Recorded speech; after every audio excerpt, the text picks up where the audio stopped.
Hey everybody, welcome back to the channel. SASimmer here, and I hope you've had a great week and are excited for the weekend. So today we're building another pack restricted build. Now this build is meant to come out on Wednesday, but I didn't have time to finish it, so I instead released the apartment build on Wednesday, and this one is now coming out on Friday. I really love this house. At the start when I built this house, it started to look a lot like the New Orleans mansion that I built a couple of weeks ago, and I was like, oh no. But then I went through and I really changed everything I wanted to change. I changed where the balconies were, and I think it really now looks different to that house. I didn't want to make it look like it was an exact copy, because I hate that when you're like a one-hit wonder builder. But instead I changed it a lot, and I changed the color scheme, and I just made it very different to that house. Now this house only uses base game and Strangerville, so if you want to download it, you have to have both packs. I mean, one thing though about building with just a game pack though is that if you do just have base game and you download this house, that is fine too, because it doesn't use a lot of Strangerville, because there isn't a lot of objects in Strangerville. Most things it uses from Strangerville are the doors, the arches, and the windows that are inside the house and outside the house. And then it uses some furniture items from the actual pack. But there isn't much furniture items that we got with the pack. Most of that does fit into this house. Most of it is just like the laboratory stuff for the story and stuff like that. I personally love Strangerville. I love the pack. I actually quite enjoyed the story too. I played it a few times actually, just to like make sure I got everything. Though one thing, it is just sort of like if you finish it once, it's going to become repetitive. But the build items that come with the pack is worth it, I think. If you like Victorian architecture, obviously, because it comes with a lot of Victorian pieces for the build mode. We also got a lot of Victorian pieces with base game, but I just think the textures on the Strangerville ones are just so much nicer. And that's why I would recommend it if you are a builder and you like to build more historical homes. I would definitely recommend Strangerville. But yeah, that being said, this house just turned out really nice, I think. And I like that I gave myself enough time to do it. I didn't want to rush it. The interior... Look, okay, the interior could have been better in my opinion. I feel like if I had used all the packs, it would have been so much prettier, obviously. But using only Strangerville and base game, it did sort of turn out kind of... There's a lot of stuff that repeats itself. Like there's this one plant that I use a few times, and it does sort of repeat itself in the actual... in the actual furnishing of the house. So I'm just warning you with that when you do, you might find that one plant is a bit repetitive. Though the rooms all do look very different. I'm maybe doubting myself or making myself seem like a bad builder, but in reality, the rooms are all quite different. This roof shape changes, not that dome roof that I put on the top. I really enjoyed that dome roof, but this roof shape does change because that second level balconies on the second level all go away. So it looks more Victorian and less like New Orleans-y. Because that was my worry because I built this house over a few days, and when I came back the second day and I looked at it, I was like, oh my word, you're rebuilding that house you built a few weeks ago. So I then changed a few things. So the exterior does change. I don't know if you see it change on camera. I don't know if I included it in the speed build, but either way, you will see it in the screenshots, and obviously you saw it at the start of the build. What I enjoyed about this house is I felt like it had a lot of Eastern influences in a way, especially that domed roof. Now, there is, in Queen Anne Victorians, there is a lot of influence from the East in the architectural style. Like especially if you look at houses like, and especially in California, you will see that there's lots of Eastern influences in the house. And I really love that because I think it brings a lot of cultures together. And I find that quite enjoyable. But you will see that this house only has that roof that's really an Eastern influence. The rest of it, not so much. But yeah, and I love the windows from Strangerville, especially those ones with the shutters on. They're so beautiful and so large. And like I said, the textures on them are just so much better than the base game ones that have the same shutters, same shutter sort of effect. The textures are very, very different. But yeah, so you can just see I'm going through, I'm putting the windows in because I want this house to be light because it uses so much dark wood. I kept this house very traditional in a sense. Not to make it too like it's been modernized, because when you look at the world of Strangerville, it is quite like a rural town. So I wanted it to look like the house was sort of still rural-ish in the actual in the actual interior. So I imagine this house maybe belonged to a family for many generations, and they have lots of antiques, lots of family memorabilia just lying around, and that's what I wanted to do. And I think I did that quite well using only base game and Strangerville, because in base game we get a lot of antique pieces, which I love personally. Look, base game furniture is not my favorite because the textures on them are so terrible, in my opinion. And the antique pieces that we've got with like paranormal stuff, and I don't know where else we got antique pieces from. I think those textures on those are so much more better. Obviously, they're later packs, and the Sims team's obviously learned and grown with the game as much as the game has grown. I heard there was news of a new pack that's coming out soon. That's super exciting. I'm kind of keen for that to come. I'm curious what it is. I'm kind of hoping it is sort of like sort of like Get Famous, but like with singing, because in The Sims 3, you can see here I've changed the roof structure now. It looks more Victorian versus the old sort of structure of the house. Because in Sims 3, when we had The Sims 3, what was it? Not Get Famous, no, it wasn't Superstar. Anyway, you could be a famous singer, and I love the way they did that, especially when you were like very famous and you did like arena tours, and the audience in there was like, it looked like there was like millions of people because of this certain object, which I built my own arena back in the day, and I used that object and I really love it. It just looks like when you're performing that there's thousands of people in your audience, and I really wish that if we do get a famous singing pack, that we do have that kind of object again. Because it does actually also add to other things. Like if you were to build a sports arena, you could use that object and stuff like that. So I really did enjoy that about the Sims 3 Get Famous. I don't think it's called Get Famous. I need to remember what it's called.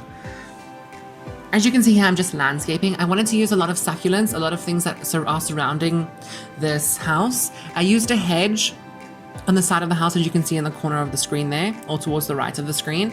And that hedge, I suppose, is very green compared to the rest of the landscaping around this house, but the actual gardens, I did try only use succulents and like low laying flowers, and I used my favorite little small daisy bush. I think it's daisy, so it's that white flower. And I also used the low to the ground bush that everybody uses. Love that bush. I used that in the back garden. I didn't use it in the front because I just wanted to fill up the dirt that was around the place, because I personally don't like seeing it. I like it when it sort of peeks through, but I don't like to see the majority of the landscaping. Also, we didn't get that red soil with Strangerville, so you have to sort of use something else. And I thought that this lot is on grass, so I thought that maybe the landscaping didn't look too weird with that brown soil. But if you don't like it, you can always change it to a more reddish soil. And yeah, I use my favorite terrain paint that's like grassy soil around all the pathways, so it just looks like it sinks into the ground. There's nothing worse for me when I look at a build and it's like flat and doesn't sink into the ground nicely. It just looks like it's been plopped on there, and it looks almost artificial, and I hate that. So I just made sure to add that into the landscaping. And I just put some lounge chairs outside. I didn't put a back fence because the view from this house is absolutely stunning. So I wanted to be sure to include chairs and lounges, so if your Sims can come outside, they can sit on those chairs, they can sit on those lounges, and they can look out into the beautiful landscapes of Strangerville. I personally think Strangerville is the best world we've ever gotten. I don't know if I've said another world was the best world we've ever gotten in a previous video, but building in Strangerville again, I really think it is the best world in terms of aesthetics. It's so beautiful, and I feel like it's very true to the area that it's set in. I think it's set in Arizona, and when I was googling pictures of Arizona and like the Victorians in Arizona to get some inspiration for this house, it looks a lot like it. So I think they did a very beautiful job. I think my least favorite world is the one that came with Eco Lifestyle. I don't know, just for me, there's no like creativity. No, there is creativity, I suppose. No, I'm lying. There is creativity, but I personally feel like I cannot be creative in there because it's not really what I'm used to in South Africa. So I didn't really, I couldn't really relate to it. And then so I've always battled to like play in that town. But Strangerville is definitely something that I have seen in South Africa as well. It's a lot like the Karoo. Okay, the Karoo doesn't have a lot of that red soil. It's more of like it is a red soil, but it's not as luminescent as this one, and I suppose maybe that's the same in Arizona. So yeah, so for me, Strangerville looks very much like the Karoo, and it's just beautiful. And like I said, I'm still hoping for a South African city or African city in the game at one point in the future. But yeah, so you can just see here I'm detailing the kitchen. I put that console table in front of that window because I couldn't put counters in front of it because I hate putting counters in front of windows when they clip in. I just hate it. It doesn't look nice. It doesn't look natural to the flow of the house. So I just put that console table in so it looks like it's just been added there. Like you could move it and still have that beautiful light from that window. The kitchen is quite small and I found that it is like that in most Victorian houses, that the kitchen is quite small, especially the Victorians in South Africa and Cape Town and stuff. The kitchen is quite small. So I just wanted to make this kitchen a little bit smaller. But for our next CC Sunday, or the next CC Sunday will be the rest of AHS, but maybe in the future of the after AHS, I don't know what I'm going to build after AHS, a murder house for CC Sunday. I'm going to do the Hannibal Manor at some point because I have all that beautiful Hannibal Manor custom content, and I might, and that kitchen's quite large, I suppose, but it is a movie set.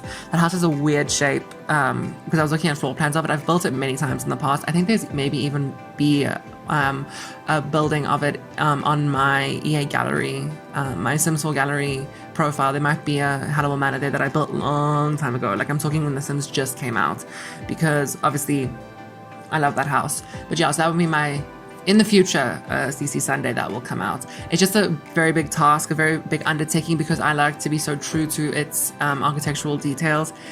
So that might be in the future kind of thing. Maybe it will probably be a Let's Build maybe in the future. Maybe I'll save it for that. My first Let's Build will be the Hannibal Manor, and I can use, I'll be on camera for that, which I think is quite nice. So you can just see here I'm detailing the dining room. I put some pictures. I love those pictures that we got in the base game update. I put a lot of antiques that we got in the base game that sort of match the dining room set. And then I just put a desk in here because I realized that in my planning of each room, I didn't put a desk in any of the rooms. So I just put it in here so that your Sims can have a computer. And I used the laptop we got with Strangerville.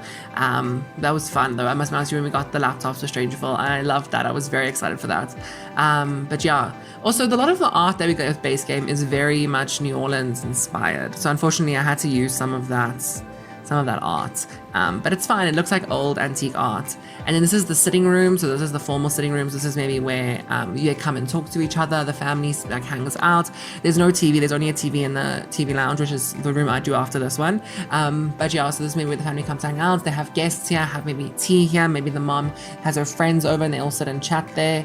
I don't really see the use of a formal sitting room, and most Victorian houses floor plans have a Victorian sitting room, a formal sitting room. But yeah, I loved the way that this sitting room did turn out though. Using also a lot of base game, especially all the antique couches and stuff. I felt like I could really just be super old school in this house and use a lot of the old antique stuff. I have noticed though that I do prefer furnishing with more contemporary pieces, not exactly modern because I don't like modern architecture, but more contemporary pieces. So I did sort of struggle with this house because it ended up looking like an old person's house, which is fine. And maybe if you download this house, you can have an old family that lives here. Maybe their grandchild comes to visit and the grandchild solves the Strangerville mystery. I don't know. Storyline ideas, I suppose. But yeah, and now moving on to the TV lounge. I wanted to make this room as comfortable as possible. I used those very plush couches that we got with base game. I put a TV in here. I put a TV over the fireplace, which is not always my favorite thing to do, but I did anyway because it's a very small room. I didn't realize how small it was until I started furnishing it. But yeah, also there's not many antique rugs in base game and Strangerville. We got one with Strangerville, but I didn't want to overuse that rug. I used it in the entrance hall, and I used it in the upstairs bedroom, I think. I don't remember. But yeah, we'll see now when we get up there. The one room I did not show you furnishing on camera. Look, I never really include hallways and entrance halls and stuff, unless like it's a very big feature of the house. So those aren't included, obviously, but you can sort of see them in the screenshots, and you'll see them as I speed build the other rooms. I didn't include the guest bedroom in this because the guest bedroom came out sort of flat, because I imagine the family that lives here, like I said, was generational, so maybe it's a couple and their baby. I made a baby room, which you can just replace the bassinet for a bit if you have a kid. I know babies are just objects, but I quite enjoyed it. Here we're doing the baby room. So it was a young couple and their kid. I liked the fact that maybe the couple inherited this house from a family member, and that's why it's still so old school downstairs. And yeah, so I did enjoy doing that. You can just see here, I'm just decorating the baby's room. Like I said, you can just put a single bed in here if you want to make it into a kid's room. I put a little reading nook and I put 2 chairs so maybe the mom and dad sit there while the baby sleeps, or one of them holds the baby and reads to them. I don't know, just a place where they can hang out with their kid, and I quite enjoyed that. I'm just finishing the lighting because I realized I left those little, those little cylindrical lights. Not cylindrical, like circular lights downstairs everywhere. And I was like, shit, I need to add lighting downstairs. So I went down and did that. And so you can just see here, I'm finishing the baby's room. I put a rug in there. It's just a very warm room for the baby. And now we're on to the parents' bedroom. Again, I wanted to use sort of old school antiques. Maybe this bed has been in this house for years. It would be cool if this house was like haunted. Maybe if you have paranormal stuff, you could have like a haunting of this house. I actually just finished watching The Haunting of Hill House and Bly Manor. I really enjoyed both of them. But yeah, so you can just see I'm finishing up here. I'm putting a couch in, putting a side table, and just making it look as nice as possible, making it look like sort of old school, sort of not old school, with a little bit of modern addings in here. It's not much modern, but I did add a little bit of modern furniture. Maybe they brought it with them. But anyway, we're coming to the end of the video. I just want to say thank you so much for watching. I would really love it if you guys liked and subscribed to the channel. And I will see you all on Monday. Have a lovely weekend. Bye, guys.